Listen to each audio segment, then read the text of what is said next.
இப்போ ஆம்ஸ்ட்ராங் கொலை வழக்கில் பார்த்தீங்கன்னா ரவுடிகள் வந்து நிறைய இதுவரையிலுமே 15 பேர்த்துக்கு மேலே பிடிச்சிருக்காங்க. இப்பயும் ரவுடிகள் நிறைய இருக்காங்கன்றாங்க. இது திமுக சட்ட ஒழுங்கை எப்படி நீங்க பாக்குறீங்க? சட்ட ஒழுங்கு இல்லைங்கிறதுக்கு புள்ளி விவரத்தோடு நேற்று முன்னாள் முதலமைச்சர் எடப்பாடியார் அவர்கள் இந்த மாதத்தில் இந்த 3 வருஷத்துல இந்த 1 மாதத்தில் எவ்வளோ நடந்திருக்குன்னு தெளிவாக கொடுத்துருக்காங்க. சட்டம் ஒழுங்கு சரியில்லை திமுக ஆட்சியில் என்பதுதான் அதிமுகவின் நிலை. அது மாற்றப்படணும்னு சொல்கிறாங்க. அது இந்த நீங்கள் குறிப்பிட்ட அந்த கொலைக்கு மட்டும் இல்லை, தமிழ்நாடு முழுவதும் கொள்ளைகள் கற்பழிப்புகள் அதிகமாக இருக்கிறது. இதை கண்டிப்பது அதிமுக கழகம் எதிர்கட்சியாக இருக்கிற காரணத்தினால் அதனுடைய தலைவர் மாண்புமிகு முன்னாள் முதலமைச்சர் எடப்பாடியார் கண்டிச்சுக்கிட்டு இருக்காரு.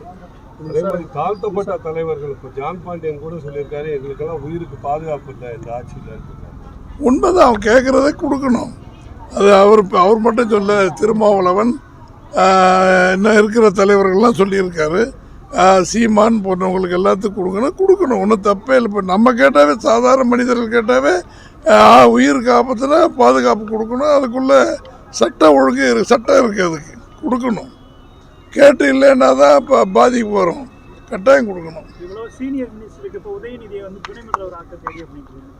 அது முதலமைச்சருடைய வரம்புக்கு உட்பட்டதுன்னு சொல்லியிருக்காங்க அவங்க.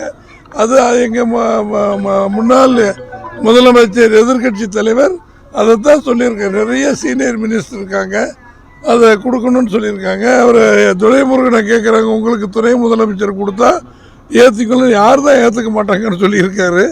அவரும் ரெடியாக தான் இருக்காரு, அவங்க கொடுக்கணும். நீட் சார்பாக வந்து பார்லிமெண்டத்தில் ராகுல் காந்தி பெரிய விமர்சனம் பண்ணிட்டு இருக்காரு.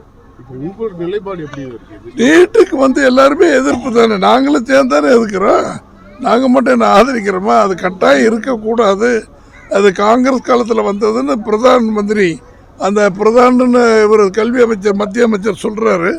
ஆனாலும் அதுக்கு பின்னால் இந்த நிலைப்பாடுகள் சரியில்லை, எங்கள் பதில் தவறு இருக்கிறதுனால தான் இப்போ அது வேண்டாங்கிறது எல்லாரும் சொல்லிட்டு இருக்காங்க. அதிமுக நிலையும் அதுதான். நிதியமைச்சர் பார்த்தீங்கன்னாக்க தமிழகத்துக்கு சரியாக நிதி ஒதுக்கீடு செய்யாமல் ஓரவஞ்சனை பண்ணுறதா ஒரு பெரிய குற்றச்சாட்டு. அது உண்மைதான், அதை பண்ணணும். மத்திய அரசாங்கம் நிதியை தமிழ்நாட்டுக்கு, எந்த அரசாங்கம் முதல்ல தமிழ்நாட்டுக்கு கொடுக்க வேண்டிய நிதியை கொடுத்தாக வேண்டும். அதில் மாற்றுக்கிறது கிடையாது. எங்களுக்கு அதில் உடன்பாடு தான், அதில் ஒன்றும் தப்பு இல்லையா.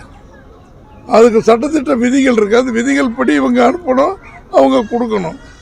ஆனால் இப்போ சசிகலா வந்து அதிமுக ஒன்றிணைக்கணும்னு சொல்லி ஒரு பேரணி நடத்திருக்காங்க. தெளிவாக சொல்லிட்டாரு முன்னாள் முதலமைச்சர் கழகத்தின் பொதுச் செயலர் எடப்பாடி அவர்கள்.